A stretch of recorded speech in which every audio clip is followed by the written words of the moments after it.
Hello, this is Dr. Brie-Anna Willey, and this is my channel, Business for Nerds. Why did I name the show Business for Nerds? Because I'm a nerd. I enjoy and love sci-fi, video games, reading fantasy. I also love to talk about all things business as I'm learning and I want to grow and collaborate with other business owners. So, welcome to Business for Nerds. I'm interviewing entrepreneurs so we can mutually support each other in business. Today, I'm talking with Jeremy Reyes with Purpose Beyond Profit. He helps entrepreneurs love people with aligned business systems. Hi, Jeremy. How are you doing today? Hi, Dr. Brie. I'm doing really well. Thanks for having me. Awesome. So, one of my first questions is usually, is there anything you nerd out about? So lately, first I got this like little aquarium, right? And got some fish for it, and got some shrimp for it. And the goal was to have no outside influence, but it'd be like the self-sustaining ecosystem where there'd be like snails and fish. I had like a substrate set up and making sure that everything was oxygenated and all that. And then I kind of outgrew that tank into a pond in my backyard. So now I have like a 130-gallon pond in ground backyard. And so I've been like playing with that. Right now I have like a couple hundred tadpoles that just hatched just because it has direct influence from the outside world. So some frogs came and laid some eggs. So I'm super excited about that. I was very excited about that. We were away over Mother's Day weekend visiting my mother-in-law in Tallahassee. And so we came back down. I knew there was eggs. And so just this morning I was out there. I'm like, yes, the tadpoles are hatched. And I'm just like literally leaning over my pond, just watching tadpoles for like 20 minutes up until about 10 minutes before we started recording this. So that's my latest, Aw. you know. That sounds wonderful. And actually, one of the things I talk about a lot on my podcast and in my writings are about self-care, coping, and that sounds like an excellent way to cope. And also it reminds me of Psalm 19, the heavens declare the glory of God, Yes, right there. 100%. I love that you can learn about God just by going outside. I love You know, it. Yeah. So cool. So tadpoles, what else? Are there other creatures you want in there? Or are you kind of just letting it go and see what happens? is turtle. I'm going for the turtle, but in order to get there, I've got to heavily plant it. So right now, different species of plants. Got a couple smaller fish species. I got a little baby catfish I accidentally caught in my local actual pond in Lakeland. Let's see, I've got some ghost shrimp in there. Got some mystery snails. Bunch of bunch of little insects and things that I didn't add in that have been just added in naturally. So Hmm. yeah, it's going to create a food chain that could support, one or two turtles, and yeah, I follow a lot of pages about turtles because I find them fascinating, and so cute too. yeah, I just want a So, little. yeah, that's so awesome. I love that. Okay, so on to the business side, which actually that could be connected to someone's business, but on to other types of business stuff. So I was reviewing your Mission Clarity Workbook, And it's so neat. I like how, and I'd have to look at it again, but you talk about the different parts of us, like our life purpose, our knowledge and skills, um, looking at the mission statement and that type of thing, and then trying to find what is your business mission in the middle of all of that. Could you tell us a little bit about that or whatever you want to talk about? Yeah, yeah. For me, I reached a point where I was making a lot of money in my business, but totally purposeless and didn't have meaning and motivation. And the reasons that I wanted to be an entrepreneur, I found out were kind of fraudulent. Like they weren't actually helpful to my long-term vision of being happy and living a fulfilling and thriving life.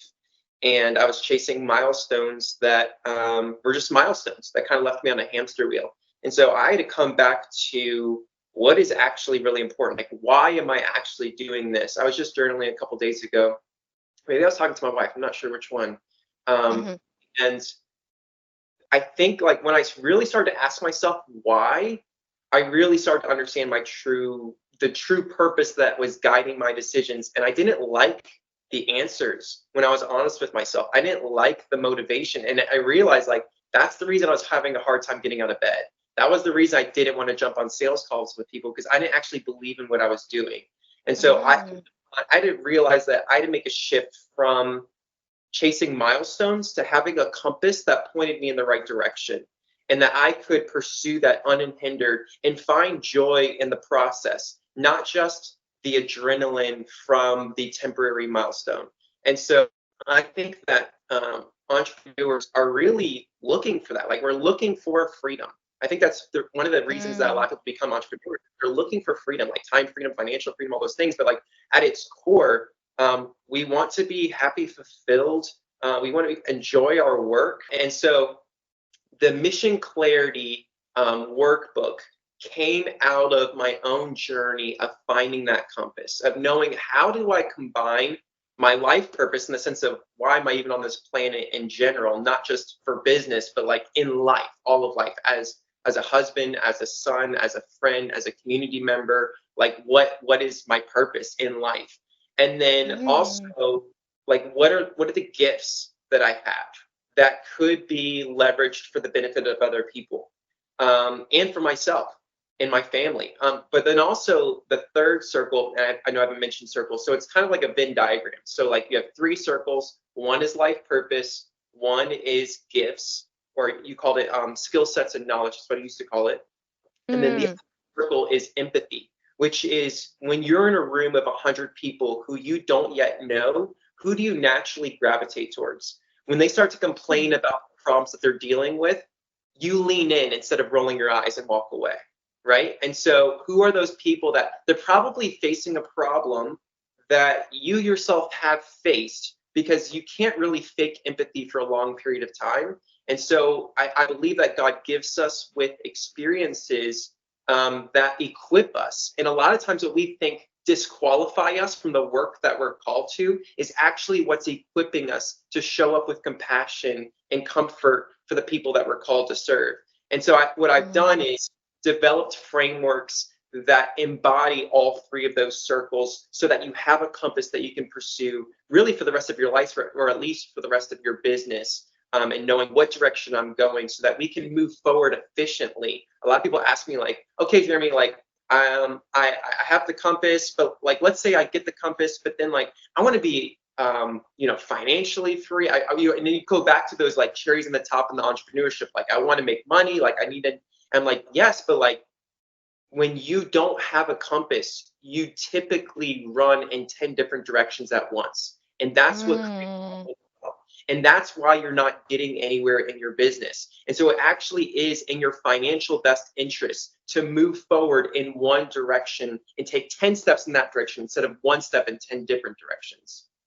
Ooh, I like that. You said a lot of excellent gems right there, and some of what you were just talking about, like basically our experiences qualify us to help the people um, that we're called to help, Yes. and I think this helps with imposter syndrome too. what you're 100%. saying. Mhm. Mm-hmm. Wow. So that's excellent. A lot of people struggle with that. I've struggled with that. I probably struggled with that some last week. Yes. So, Yeah, we yeah. all do. And I think, to be honest with you, and this is kind of blunt, this is something that I had to realize in my own journey, was imposter syndrome a lot of the times is not a syndrome. Um, you're supposed to feel fake when you're positioning yourself as someone that you're not. And I think a lot of the marketing industry is showing you and telling you to build a business where you position yourself as the perfect expert. The problem with that is if you truly have a compass in your business, you never get to say that you graduated from the direction because you can pursue that for the rest of your life. And so there's unlimited growth ahead of you. And so you're in the journey just like the rest of your clients, just like the people who are paying you. And so, but there's a lot of freedom getting to look at your clients in the face and say, hey, I'm still pursuing this too. I'm still figuring out what loving people through business actually looks like. And I'm not perfect. Mm, I wasn't perfect at it today, which I love that you said last week, because I'm not. And if my marketing strategy is to position myself to be someone that I'm not, then your brain is fine. It's telling you that you're being fake, and you're supposed to feel out of alignment with that. And so, what mm, change is not your brain, but your actual marketing strategy, and actually getting to show up as who you truly are, authentically, and knowing that, again, that doesn't discredit you. It actually equips you because you're someone who can turn around to the person who's one or two steps behind you and say, I was just there. And this is what provided freedom in that specific situation, in that specific area. I like that. I really like that. Yeah, that's really great that we don't even need to have it all figured out. If we're two steps ahead of our clients, we can still help them.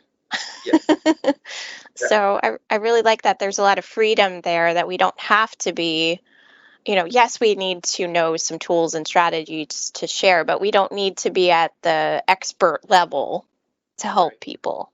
right, 100%. Yeah. And a lot of it is validating where they're at, like hearing them. I learned Yes, that in my therapy practice. Most people aren't heard yes, to yeah, truly listening. yeah. It's something that I try to do. I think early on as a coach, my idea of coaching was that I had to have all the answers. And that's a lot of pressure on yourself to have the answers Yes. to questions that you haven't yet heard. Uh-huh. Um, that's a lot of pressure. But what I'm realizing now is that coaching is really just asking good questions and listening and helping them feel heard and also understood and also valued, and just pointing them in the right direction, of the next step. And I think that we Hmm. like to have, step 17 figured out for ourselves and for other people, when really all we really need is just the next step. And a lot of times when you take bold action and take bold baby steps, as you take step two, step three becomes a little less foggy, a little bit more clear. And as you lean forward into step three, as you're doing it, it becomes a little less foggy and a little bit more clear. And I think that's how we're designed for life. We're not supposed to know what we're going to be doing 10 years from now, 20 years from now. And that's probably a whole nother tangent that I could go on. I'm going to go on that for like 30 seconds if you don't mind. I think in entrepreneurship, we love vision and we love to follow visionary leaders. And I think there's some beauty in that. But I think that we have curved so hard into vision that we've lost sight of what the mission is, in the sense that we get these lofty ideas in our head of what should happen 5 to 10 years down the road. But I think that's actually limiting than if you lay aside, because most of our visions are milestones. Like when you think of a vision board, there's like a nice house, a nice car, a watch, influence, impact, all of these things. And the problem is that's not motivating in the long term. And so again, if you go It's back to too the main big. compass, right, you will actually probably surpass your vision. You're probably thinking too small if you're thinking in terms of milestones. So Mm. Ooh, I like that. Don't put a ceiling on it. mhm, It may get bigger than your vision, so focus on the now. Yes, the right. future a little bit, but mostly the now. Yeah, and Um, only do that if you love the process. you can only do that if you like love what you're doing day in and day out. Because if you don't, then you need to find like some higher reason for doing it, which is why I think we create these vision boards, right? It's because we don't actually love where we're at right now, right? And so that's why, Mm. like for example, my mission statement, like you said earlier, is to help entrepreneurs love people with aligned business systems. That's something that I can be successful in every day. I get to choose whether I'm successful in that or not. But if my vision, if the thing that I'm pursuing is a fancy house, we have a nice house. It's okay. Like it works for my wife and I. But if my vision is a fancy, then I'm a failure until I hit that. And once I hit that, I realize it's not going to make me as content and happy as I thought it would. And so therefore, I've got to choose a bigger house, right? And so you can only pursue a mission unhindered when you have lay aside your preconceived ideas of how it's supposed to turn out. Ooh, that's powerful. And this reminds me too of what you were talking about figuring, well, not necessarily figuring, but seeing more clearly the next step. Joyce Meyer talks about that a little bit, that, and she's hilarious, but she talks about we can't just be a parked car. We need to move forward. We need to have some sort of momentum. And then those gates that don't open unless you're moving, if you just stay right there, it's never going to open. So we got to move a little bit, like try things out. I love the phrase, which is said by so many coaches, fail forward. I believe in that too. Like learn as we go. If I could sum up my career with 2 words, it'd probably be fail forward. Lots of Oh, failing, lots of learning. Oh yeah. I think a lot of us, if we were honest, there's a lot of failing forward. Nothing wrong with that. Let's see. So, anything else you want to share about this clarity? What is it called? Mission clarity workbook, or your mission and how you help people with that? Yeah, I think the next step beyond finding what your mission is, if I could just wrap that up in a bow, basically, you want to ask yourself, why am I on this earth? Which I understand is a huge question. For me, as a Christian, I believe my life purpose is to love God and love people. So I want to make sure that my mission is inherently doing that. I Hmm. want to make sure that it incorporates my gifting. And in order to do that, you got to know what your gifts are. So ask yourself, what am I gifted in? What am I good at? What am I knowledgeable in? Ask your friends that, because typically the things that you're best at are the things you're most blind to because it comes naturally to you. And then the empathy circle is going back to like that room of 100 people. Like, who do you gravitate towards? What problems do you see in the world that your heart is moved to compassion and empathy for? Because if you can lead your heart in that way, I think that's what creates the sustainable motivation and meaning in your life. Is when you're serving people or serving or helping solve a problem that you genuinely want to and like are wired to. So um, Hmm. once you have that, those 3 circles incorporated, then just becomes, okay, how do we build a business on top of that foundation, right? How do we meet people where they are in their problem and move them towards the mission, right? I believe it has to be a relational business beyond momentary transactions. And I think, again, that goes back to how is it profitable? The lifetime value of a customer drastically increases when you have a relationship outside of a temporary transaction. And so you want Mm. business. And then also, when you pursue a mission that's inherently good, it's necessarily bigger than you. And so it requires that you empower and work with other people. And so my favorite marketing channel is something I call mission partners. And it's this idea that you don't own your audience. Your audience existed way before you started your business, and they're shopping in other places. They're hanging out in other places. They Right. are listening to other people. And instead of seeing those people as competitors, how can we actually see them as partners? I think that's what creates an amazing, profitable business model for Facebook, is that you have all these people who are battling for attention and competing and literally bidding against each other. And I think it's a much more sustainable business model for you, not for Facebook. Facebook wouldn't like this, but it's a much more sustainable business model for you if you actually were to partner with your competitors in the sense that, hey, if your objective is to love and serve these therapists and these entrepreneurs and these coaches, right? And that's my mission too. Like, that's what I want to do as well. Then aren't we necessarily on the same side? And what would it look like for us to partner in serving this audience really, really well? And so I've scaled all of my businesses with that mindset of, I want to look I for other love that. something similar to me in our show, Mm-hmm. serving this audience. And I want to incentivize them to work with me. I want to give them a commission every time they send me a client. I want to go on their podcast. I want to host a workshop. I want to invite other people onto my platforms that are speaking from angles that I can't, from perspective and experience that, again, has equipped them that I have not been equipped in because I don't have the same life as them. And so that's a beautiful thing, that you can have multiple people with multiple diverse giftings working together, pursuing a mission that's bigger than everyone. That, I believe, is when you start to really lead a movement. And when you lead a movement, again, it comes back to profit, in the sense that that is the most profitable thing you can do, is when you're actually helping people move forward. Because when they're empowered to move forward, they believe that this mission is possible for them, right? Because probably many times they have tried to make that leap and failed because they didn't have the support. They didn't have the accountability. They didn't have the wisdom. They didn't have the experience that you have had in your life. And so when you actually empower people to move forward, again, just coming from a financially sustainable business model, that is incredibly sustainable for your business. It's also incredibly sustainable for the individual, because you're not incentivized to keep people where they're at, to keep buying the same products and services that help them hit the same milestones, right? And so you have to continue to grow and develop as well. There's so much beauty that comes from that, but that kind of comes, that's the next step after you know what your compass is. That's when you're really empowered to, okay, who are my mission partners? Okay, how do I build my business systems on top of this mission? And you start to ask yourself those questions and just build your house on that solid foundation. Wow, you're very passionate about this. I love that. You can see you love your business.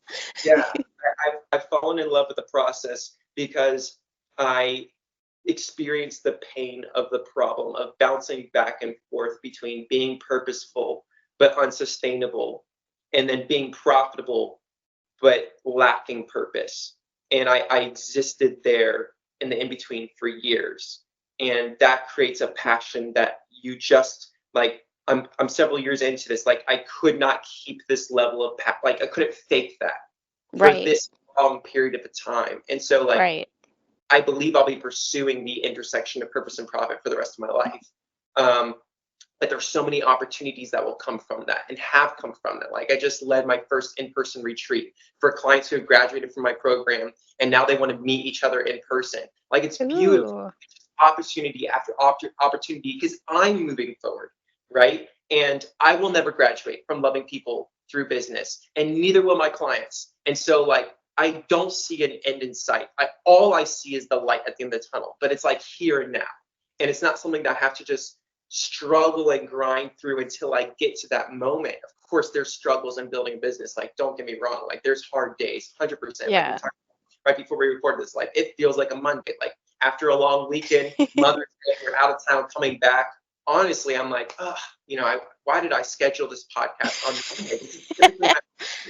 And then I get on this call and I meet an amazing soul like you, and I'm just Aw. reinvigorated. You know what I mean? Like, there's encouragement there and pursuing Mhm. something together. So thank you.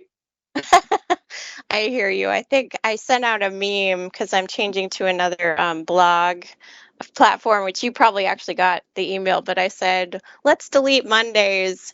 Not really, but but really, something like that. But anyway, I made a meme about it. Totally hear you. So we got to laugh about these things. We're humans, you know. There are tough days, there are wonderful days. That's business. So, but overall, you really enjoy your business and you enjoy helping others, and that's so cool. Yeah. There's a big difference between running from pain and running to purpose. Because I think when you run from pain, you inevitably fall in 100 other pitfalls. But when you run towards purpose, yes, you have to go through pain, because part of your purpose is to comfort others. And the only other way that you can comfort others is going through your own afflictions. And so you will go through pain, but you're actually running towards something rather than away Hmm. from something in fear. I think that's Yeah. fear and love, right? Love is Yeah. go through pain, um, and fear is running from it and inevitably falling into it. So running from pain will inevitably, you're blind. you're blinded by fear, and therefore you will fall into 100 other painful pitfalls. But when you're running towards purpose, yes, you will still experience Mondays. You will still experience pain, but it's for a reason, and it will keep you going through the Mondays. But if you're just in pitfall after pitfall after pitfall because you're running out of fear, you will you're much more likely to give up. You're much more likely to question, why am I even doing this in the first place? Versus if you're running towards a purpose, you get to remind yourself of that every day, right? Yeah. And for your pain, I think everybody's looking for purpose in their pain. The marketer gurus who say that you can do this and it's easy and every day is Friday and it's amazing. They're trying to sell you something. I don't know. And it's not real. It's not real. It's not real. But there is a difference between running away from pain and fear and falling into more pain versus finding purpose for your pain and actually helping other people through it. Ooh, I really love that. They're so good. There's so many gems here. Your freebie on building Facebook groups. I think a lot of people are running into difficulty with building up their Facebook groups. Do you want to talk about that at all? I know you have a Facebook group. It's excellent. Yes, I have a Facebook group checklist that walks through, okay, how do I, instead of chasing momentary transactions, how do I build a community of people who actually believe in the mission, who actually want to take baby steps forward, right? And I think that's what I mentioned earlier, like that's when you really start to lead a movement. Another thing too, that really helps with building a movement, helping people move forward is what I call three-way communication. And it's when it's not just you speaking to your audience one way, like just sending, mass emails, which I do send out emails and so do you. And I think it's a great, build up your email list. And I think that is probably one of your most profitable assets in business, is having an email list. That's great. And also, it's not just two-way communication and like texting where you're communicating one-to-one with your clients, which again, I use texting. I think it's great. I want to meet people where they're at. And a lot of times that's private, right? But I think when you really start to rally a community around the mission is when you allow your audience to speak to each other and you remove yourself from the center of everything and you position your people at the center, and they actually get to encourage and respond and help each other move forward. That is so powerful for your business. When you remove yourself from the center and people start to build relationships outside of you, it's letting go of a little bit of control. Like we want to control every conversation, and so it's scary. But it is. There's so much power in community, and it's not a real community inside of your business if it's just all about you every time. And so I trust these channels, and that's the reason I use Facebook groups, just because. And I think platforms change all the time. Technology changes all the time. And so if you're listening to this podcast 2 years later, it's probably something else. And that's totally fine. But the principle of building a community where you allow three-way communication, that will never change. There's always going to be community. And so find a channel where you allow your audience to speak to each other and where you can rally around your people around your mission. It's also a great way to promote your products and services when people are ready to jump in with 2 feet and say, I'm ready to go. I'm ready to pursue this mission. I just need the accountability and support. I just need X, Y, Z, right? That's where you build out your products and services to meet people there. But yeah, so there's a checklist there that walks you through that process and setting it up from A to Z. How do people get these free resources from you? Yeah, so my website is apurposebeyondprofit.com, and all of my resources are under a tab that says resources. So there's a bunch of free resources there. There's my mission clarity course helping you identify your compass. There's the Facebook group checklist helping you build out your Facebook group, and then there's several others. So yeah. Neat. So people can visit you there. I like that that's a simple way to reach you. Sometimes some people have these complicated websites and you can't find the resources, so that's awesome. Is there anything else you want to share about your business and how you help others? This may not answer your question, but I'd like to point out to your listeners what Dr. Brie is doing here. She has invited me to come and speak to this audience that I otherwise would not have had access to. And I think that's a really beautiful thing. And I think it shows Dr. Brie's heart in allowing for other people to speak to her audience, that she's not coming from a fear mindset, from a competitive mindset, that she actually is pursuing something bigger than herself.